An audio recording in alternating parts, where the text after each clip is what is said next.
Sunset Pond. Day 3. We're going to try a few more vocab words. Remember, when we infer, we have to think about the kids giving it a go by themselves to try and work out the clues, to try and use their schema, because it's almost more important for them to work it out and to try than it is for you just to tell them. If they just get given the answer, then they haven't done any of the hard work to get there.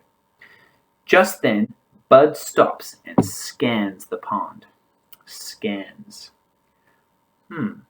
He scans the pond. He's doing something to the pond. So the word scan sounds like an action because he's doing something to the pond or he's doing something on the pond. And I know that the word scan kind of sounds like you're at the doctor. I wonder if that's got anything to do with it. Where you get a scan or like a photocopier, you get scans. I can connect it to my schema that way. Well, the word scan here means to look back and forth over the pond. Now that's a word that you might need a little bit of help with an adult, but it's really important for you to also do the work to work it out. Here's the next word, huffs. Where is it?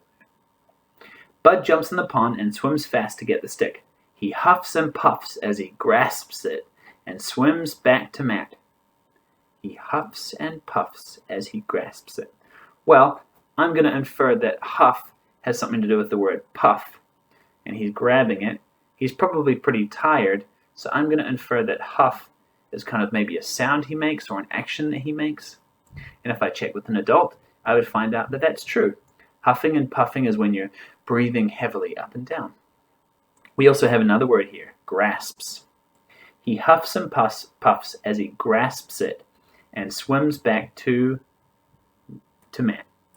I can see that he grasps it. So the words around it help me know that it's an action word, grasps. And when I grasp something, I know that that means to grab onto it very tightly. Did you do the work to infer what you think grasps means?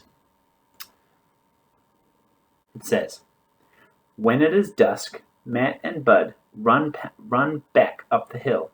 Matt stops to pick a daffodil for Mom. Hey, do you remember yesterday how we talked about daffodils? Well, that confirms that a daffodil is a flower because it says the word daffodil again and it shows us in the picture that he's holding a daffodil, which must be a flower, which must be that kind of flower. But we're talking about the word dusk. Dusk. When it is dusk. Okay, so I'm going to infer that it might be a time. They've talked about time a lot in this book. They've used that clock at the start of the book. So I'm thinking that dusk might be a time. Let me check with the picture.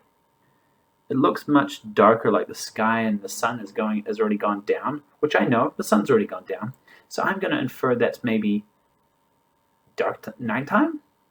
And if I checked with an adult, I'd find out that that's the time right after the sun goes down. When you infer, make sure that you're doing the work to try and work out those words. Don't just rely on somebody else to work out the word for you. Try yourself using all the clues first, and then you can check with an adult to make sure you're right. Whatever, babe. And some popcorn. My wife brought me some. Awesome. Today we're going to explore some of Matt's feelings towards these different things and what evidence you have that that's the way he feels about it. So let's start with his dog. That's going to be an easy one. How does he feel about his dog? What are his feelings towards the dog, and what evidence do you have? What about the pond? What are his feelings about spending time at the pond? What evidence do you have? What clues? The sunset. What does he think of the sunset? What clues do you have?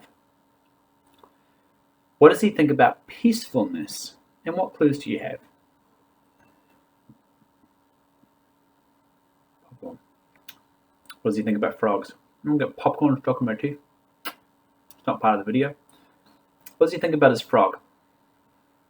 About the frog. It's not his frog. What are your thoughts?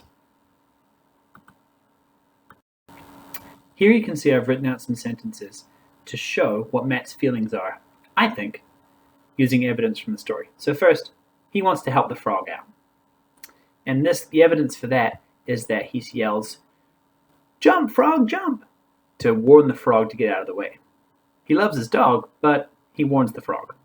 He loves spending time with his dog. He takes his dog to the pond. That's my first piece of evidence. He throws the stick for his dog. He likes taking his dog on walks. When the dog chases after the frog, he doesn't get upset at him. Here, he enjoys being at the pond. He loves throwing sticks. He loves being with the dog there. There's lots of evidence that he loves being at the pond. Let's go to this one. He makes a special effort to go and see the sunset. This is an important part of the story because he finds out that it's 6:30, and before dinner starts, maybe after, he decides that he wants to go down to the pond to see the sunset because that's a special part of his day. So he's intentionally chasing after the sunset. And finally, he enjoys being peaceful. Well, what's my evidence for that? Well, that leads me to purpose, the reason behind why I think the author wrote this story. But first of all, why don't you use some of the things that I just said and think about what the reason is that you think the author wrote the story.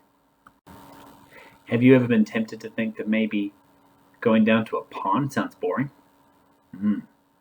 Well, maybe the author wanted to teach you about finding joy in nature and in peacefulness. Perhaps that was the reason for the story. That was the purpose for the story. When we read a story, we need to ask the question, why did this person write the story? What was their thinking behind it? And what did they want to teach you? A really important part of reading a story is making sure that we decode the words first, and then confirm that word with the picture. The mistake we don't want to make is trying to guess the word from the picture. Do you see how those are different? You want to first look at this and go like this. The sunset pond. I worked it out first. Then I can confirm it. Oh yeah, there's a sunset. I'm right. What I don't want to do is go like this. The sunny pond. That's the wrong way to do it. You are able to use the picture to confirm it, but not to work it out. So, that being said, let's look through the story and take a look at a few of the ways that the illustrator has helped us emphasize some different things in the story. So, here there's a big theme in the story about time. There's the word dusk used, and we can see the clock here and the clock on the first page. That's important to the story. On this page, we were able to infer that this was a bed of daffodils because he ran past a bed of something, and we could infer that it was probably flowers and daffodils.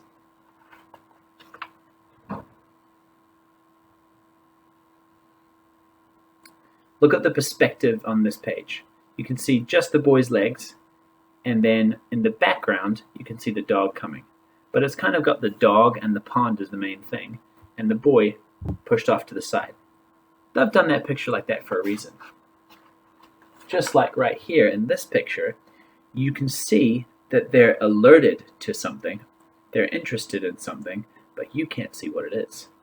Whereas on the second page after that, now they're tiny in the picture, and the frog is enormous. Is that because there's the giant monster frog coming to get them? No, that is not what's happening. Although some kids have said that when they read the story with me. The reason they did this frog is because he's in the foreground. What's this? Where's the mouse? Foreground. Mr. Crow, not so important now. What's important now? Oh yeah, the mouse is in the background. Mr. Crow's really important in the foreground. So there is a reason that the author has used, the illustrator, has used the pictures in a specific way. Look at this picture. You can see wet footprints. The dog looks even a little bit blurry because he's jumping in. And then you can see Matt is calling out. The perspective in these pictures is really important. Here you can see the perspective is kind of like shows the frog hiding from the dog. So this is almost from the frog's perspective. The illustrator uses the pictures in really clever ways to help us understand the story better. Finally, you can see that the water is really calm. They've just got the duck in the picture, and it's trying to tell you all about peacefulness and give you a sense of calm and peacefulness. If there was like 50 ducks in the picture and they were all like partying and rocking and rolling, then it wouldn't feel very peaceful. And I'm going to wake up my baby, so I should stop. Finally, this picture, the illustrator has shown a really peaceful scene, which is supposed to sum up the whole point of the story, which I think is to say that peacefulness can be found in nature, and you can enjoy moments where it seems like it's boring, but it's actually calm and peaceful, especially as you get older, right? Okay, first grade, now it's time for you to go and enjoy this text by yourself.